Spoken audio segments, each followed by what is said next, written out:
Thank you so much for this extraordinary film. I guess I just want to start off with really the basic question of how this film came to be, how you found each other. You should. Well, no, I've given this speech many times, but I'm going to give a twist on it this time. Because if you look at this film, there are like 500 people here. So I learned to make film in New York. And these are New York camera people, sound people. They do this because they love the work. And they respect us. And I want to give that back because we couldn't do it without you.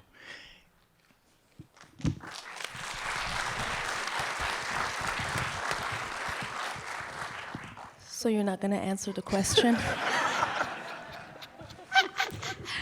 So I'll be brief because we were coming out of our 13-year longitudinal personal film, American Promise, and had been on the road doing some campaigning with the film, and we're just thinking about what would our next project be.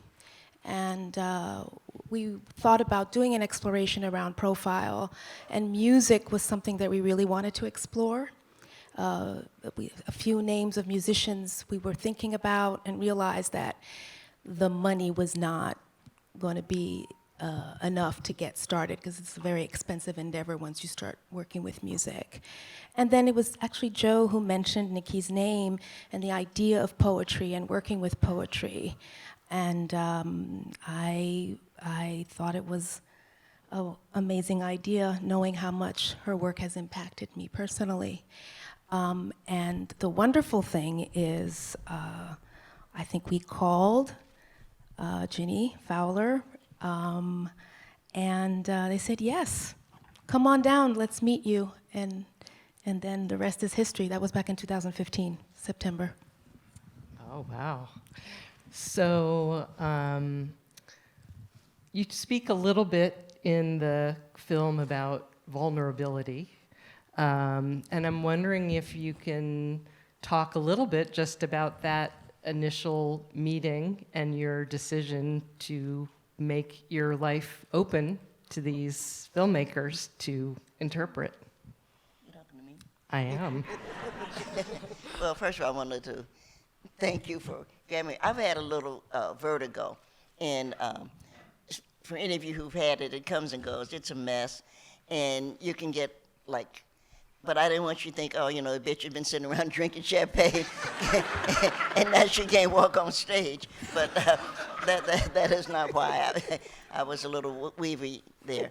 Actually, as Joe and Michèle know, when this idea came up, I just said, Jenny said, oh, these people call me, and they're thinking about making a film. I said, that's something you do when people are dead, So to me, I just like click, no. And Jenny came back to me like, no, I think we should do it. I said, well, then, why if you think that, why are you asking me? Why don't you all do it? Because it's very hard. I mean, I sat here and I watched it.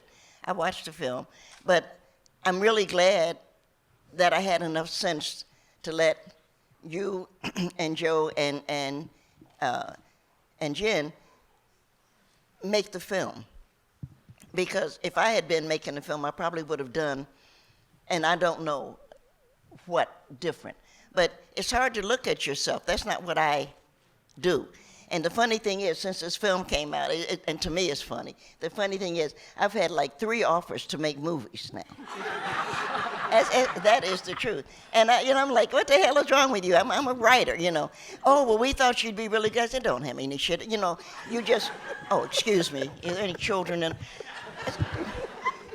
Because, and that's what people do, and they ruin their lives. Because all of a sudden it's like, oh, I'm going to be famous. Well, that wasn't what I started out to do. I started out to be a writer, and that's what I'm doing. And this film, what I like about it is that it's about my work.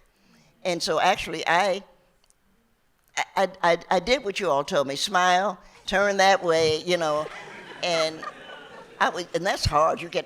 I've always wanted to meet Elizabeth Taylor. I really have. She's gone now. But I never did understand how you can keep doing that time after time after time. But I was always interested in how she did that. But I saw some of the film, and I wondered, how did you all get that film?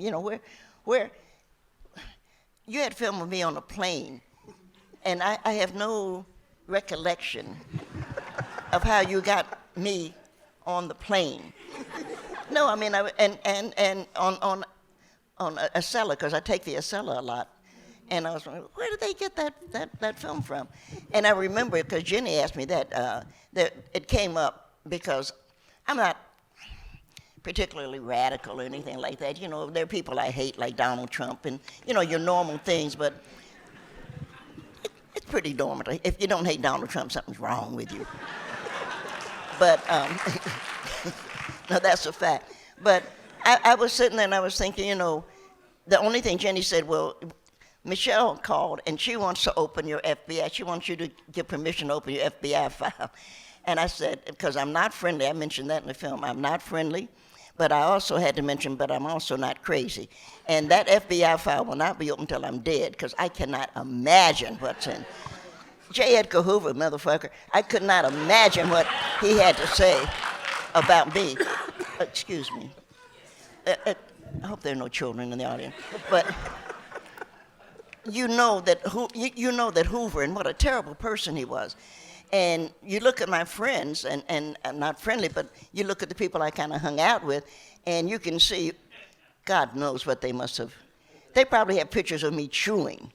They just kept watching it, and I thought, oh, no, we're not opening my FBI file. That's out, because I can't imagine. I'll be dead soon. I'm 80. How long I expect to live. So, and I'm not dying, and I'm not sick, because Jenny gets upset when I say that. And she said, oh, I'll miss you. Well, yeah, everybody misses somebody. But that has to stay closed, because you see that, and everybody be mad at me about something, and it's none of their business. And there's some things that the older I get, I would have done it differently, because you do learn things and you do things differently. But I'm not on my case about that. And I'm very lucky, because one of the people in the audience with me right now is my oldest and a dear friend, Linda Dixon. And she came up from Cincinnati, and I'm so glad, because when we leave this stage and leave everything, I'll have Linda, we'll sit and have something we will drink some champagne, and she'll make me feel like, okay, I remember when that happened. And I'll look at her like I look at Jenny, and I say, oh, I don't remember that. And it's nice to have friends who know you remember when we were in Newfoundland. She traveled with us. You remember? No, I won't remember it, And if I did something embarrassing, she'll just forget it too. And that's what friends. Isn't that true, Linda? That's what friends are for. Forget the shit. And so it all works out. That was a long, vulgar answer.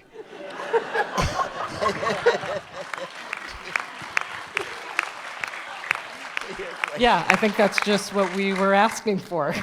No, that's it. Before I open it up, because I know you all have many questions, I do want to ask Tommy. You talked about what you learned about poetry, and I think it's just so interesting, because you are such a multifaceted artist yourself. You're a photographer, you're a filmmaker, you're a producer. So I guess I want to know, what you about supporting other artists, and what it is that brings to you, and what you learn from that yourself when you're working on a film as a producer. This was one of the easiest things to say yes to ever, really. And so for me, like you said, I'm a director and a writer and a photographer and a cinematographer and an editor and blah, blah, blah. And those things have all contributed to making me a better producer and a better filmmaker. And one of the things that Joe said when we were at Outfest that he really appreciated, because we also got a check. And so we also supported at a time that was critical, but he said that what he really appreciated was that I saw what they were trying to do, And it wasn't just about the money. It was about, for me, figuring out how to support the version that they wanted to tell. And so it was, because I'm a director, I knew what they were trying to do and how precious it was. And then because I was also a producer and a financier, had the ability to actually do what was necessary in order to allow them to do that. And so for me, it's about telling the stories that are meaningful. Confluential is about the confluence of art, entertainment, and business done in a culturally specific fashion and made by the people who should be making stuff. And so if I'm not supporting somebody like them, whether it's as a producer or as a friend or as a production company, then I have no idea what I would ever make. And so I adore everybody up here. And it honestly has been such an honor to just be on this stage. So to be here at this festival, I've known you for a long time. Like, we go like way back to Sundance in 2011 when my first film was there. Yeah. And so, but just to be here and to tell these types of stories and to support has been incredible. Great. And I want to ask one more filmmaker question, which is, again, just to go back to what you said about learning about poetry from Nikki, and also what I said in the introduction. I guess if you can articulate something about how you managed to both honor her work, but also preserve your own voices as artists and storytellers.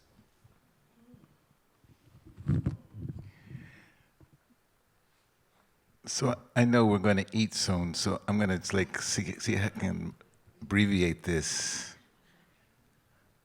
I think they're one and the same. We've been experimenting, which is something like Afro-Atlantic culture, which is black culture. It was brought here. It's part of the way we speak. It's part of the way we do poetry, we dance. It's a musical culture. Many of our filmmakers, editors, musicians, they bought into this. It's a rhythm of communication and love. Nikki has it in her poetry. So we didn't have to vary much from that. That's why we were going for the musical form. And then what we did is we tried to create that. You can see the montages. We had conversations with editors and archivists. Hannah Shepard, she rocks, about how we wanted to tell this story rhythmically. We started by saying, we're going to make montage of Heck meets I'm Not Your Negro. And we did that. But it was a part of communicating with our team what that really meant. And you want to finish that off? We're married. I wouldn't add much more to that. Just that I think for us, Nikki's poetry, but also her way of being, was a model for us to challenge ourselves as artists as well.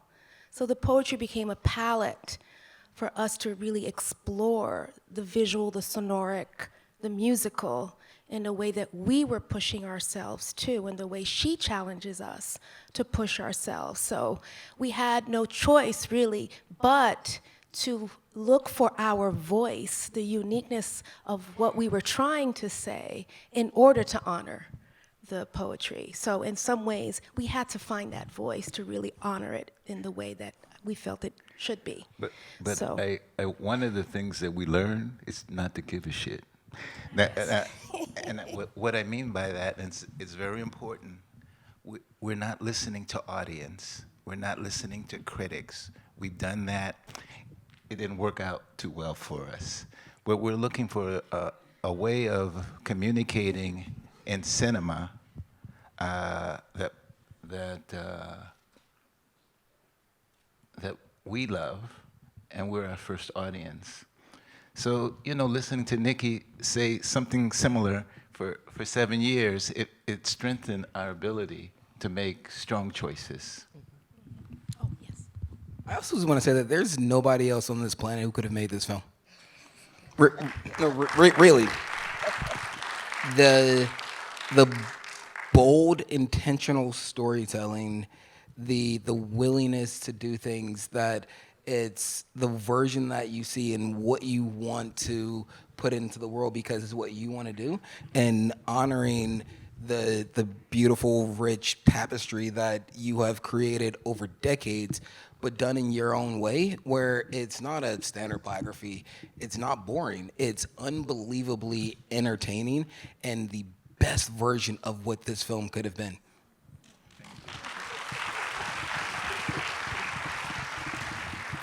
All right, we have time for one or two quick questions from the audience. If people, yeah, we're going to start right in the front there. Someone's going to bring a mic to you, though, so everyone can hear the question. I don't have to repeat it. Yeah. So my question is to the filmmakers. I just want to know how you guys got into this profession, and what it was like becoming what you are today. Did everyone hear that? No. He wants to know from the filmmakers how they got into their profession and what Yeah. it was like becoming what they are Yes. today. Yes? I think we should answer that outside. You can look that up online. but what I would say is I'm a psychiatrist. I went into psychiatry to end racism. We failed at that. Michèle was a human rights attorney, and she wanted to save the world in another way.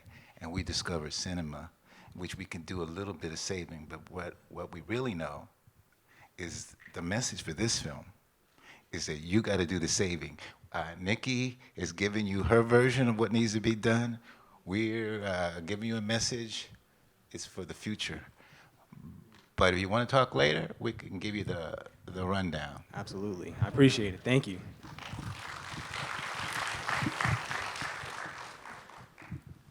Yeah, we'll go right there on the aisle. Yes, with the red cuff. Mm-hmm.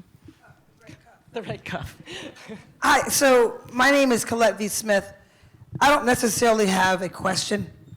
What I do want to say is a testimony to you, Sora Nikki Giovanni.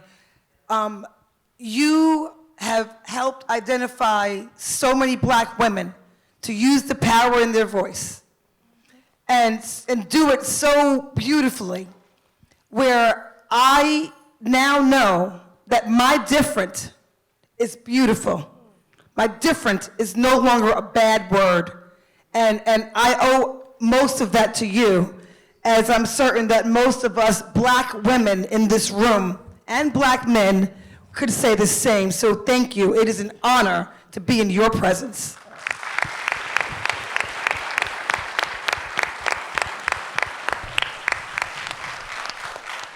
Thank you very much. I was thanking people. I was thanking Linda for coming up from Cincinnati. But every time I walk into a room, any room, the first thing I look for is the red and white. And so, yeah. No, my sorors have been incredibly supportive, and it means a lot. And we had a great, she's passed, well, we've had several great women. Jean Noble, with that white suit she used to wear. And when we had the situation in Arkansas, it was Jean, she was president of Deltas at that point. And Jean got on the train and she went out to support Daisy Bates. But Jean put out a call, and the Deltas do that. I know that the AKAs and the Zetas probably do also. But Jean put out a call and said, be in Little Rock. And they were like, yeah, okay. She did her follow, the president who followed, I just want to mention because they've been so important, Lillian Bimbo, who was a great woman. And Lillian purchased, we Deltas, which a lot of people don't realize, we haven't done anything with it, we own a satellite. Lil purchased it, and we don't know what to do with it, but the call that she put, well, we don't. I mean, we don't know what to do with it right now. It's not I'm not laughing at it, we just don't know. Well, but Lil put out the call because Barbara Jordan was running for the House of Representatives, and she said, I want everybody in Houston. And so there was nothing to do but get on a plane, which is what I did, and we went down and we worked for Barbara. And if it hadn't been for Barbara Jordan, getting rid of Richard Nixon, a whole lot of things would have been very different. So we're very proud, and Barbara was our soror. But I think to answer the young man, and maybe I misunderstood your question. I'm not in a bad mood, but maybe I misunderstood it. But the reality of any art is that you have to do your art. You can't say, well, how did you get it done? We get it done, damn it, because we got up every morning. Because you saw on that, and I had nothing to do with it. You all did the film because it was your film. But you saw a tired woman. You saw me sleeping a lot because I would go from one place to another. I had a dog and a child. And then I had a dog and a child and a father and a mother. And somebody had to take care of him. That's called duty. And what they didn't put in on James Baldwin, and it's, if you ever look at James Baldwin, Jimmy and I were arguing about that. He said, well, black men don't want to come around because after a while, if you're pregnant or something, they can't take care of you. They couldn't take care of me when they were screwing me. So why all of a sudden...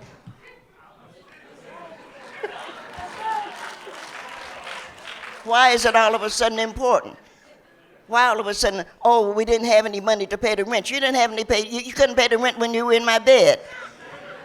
And so we get sick of that. And that's what I was saying back at Jimmy. We get sick of that. Come on now, grow up. And if you want to do something, you keep trying to do it. If it doesn't work, maybe it shouldn't work. Maybe you're not as good as you think you are. Maybe you dumb. I got to speak to some teachers. No, they'll never invite me back again, but I'm old and I don't care. But I happen to mention to the teachers, because everybody acts like, I can teach and I can make the kids smart. Everybody can make an A. Some of the students are stupid. But some of the teachers are dumb, which I thought, you got to know. Maybe you don't know anything either. So the best thing to do when you walk into the classroom is to admit, let's learn something together. For me, I want to go to Mars. Somebody said, well, why you want to do that? Because I'm sick of Earth. Because I will be gone, but I will be so damn glad if I can see this place burn up. Look at what they've done to it. By what right have we said that we should that Earth should somehow, that it's not our fault? Of course it's our fault. I was in New York yesterday. I came in the day before. I was watching New York flood. But what I didn't get to see, and I really did want to, and Linda and I were talking about it too, I wanted to see the rats running up from the sewer. Well, you saw anybody that was on the... I lived in New York for 20 years, but the rats came up from the sewer. If the rats had good sense, and we know they did, they went to the east side. They're not going to go to Harlem because Harlem ain't got nothing for them. They want to go to Fifth Avenue, a little bit of Madison Avenue. They want to, the rats are intelligent creatures. And so we have to think about that. But I'm also very fond, and then I'm going to quit this, and y'all can carry me off this stage. I'm really fond of Jesus. I grew up in the Christian church. It has nothing to do with what anybody believes. But I refuse to believe that Jesus died for my sin, because I didn't sin. I just lived. I think that Jesus died to show people that death ain't nothing. It's the next step. And we know that he died and he rested. And we know that when he finished his rest, he cleaned himself up and he went to see a black woman. He went to see a Mary Magdalene. And my Latin is limited and I don't have any Greek. But I think that if I could translate the language, the Latin that Jesus said to Mary, it was to Mary Magdalene, who everybody wanted to talk about. I'm sure that he said, don't worry, babe, I got your back. You call me, and I'll be there. I know my grandmother believed that. I know I believe that. You call me, and I'll come. Now, I may not come when you call, but I'll be there on time.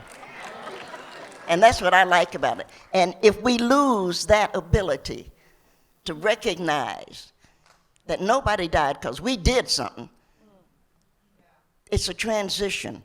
And what we do in that transition is take the next step. And that's what's important. So we got nothing to be afraid of and a lot to embrace. And there's a universe out there. There's another galaxy out there. And I said, and I meant it, I'm not afraid of what life form. Somebody said, aren't you afraid some alien is going to do something to you? I live with aliens. I do. We had one that was president for 4 years. New York is trying to get rid of him now. If that's not an alien, what is? We have to recognize alien life forms and quit trying to imitate them and quit trying to think that what they're doing. Now, I probably just blew your Academy Award. I don't think you did, except we do have another show coming in shortly. So, but quickly before we leave the stage, getting back to the Deltas, we have Kanara Price from the Deltas who wants to make a quick presentation to you from the Deltas. Thank you so much, Rachel. And to Michelle and Joe, we are just so full. Thank you so much for sharing your gift and allowing us to hear even more with our Sora, Nikki Giovanni. And Soras, I know you are out there. My sisters, may you please stand.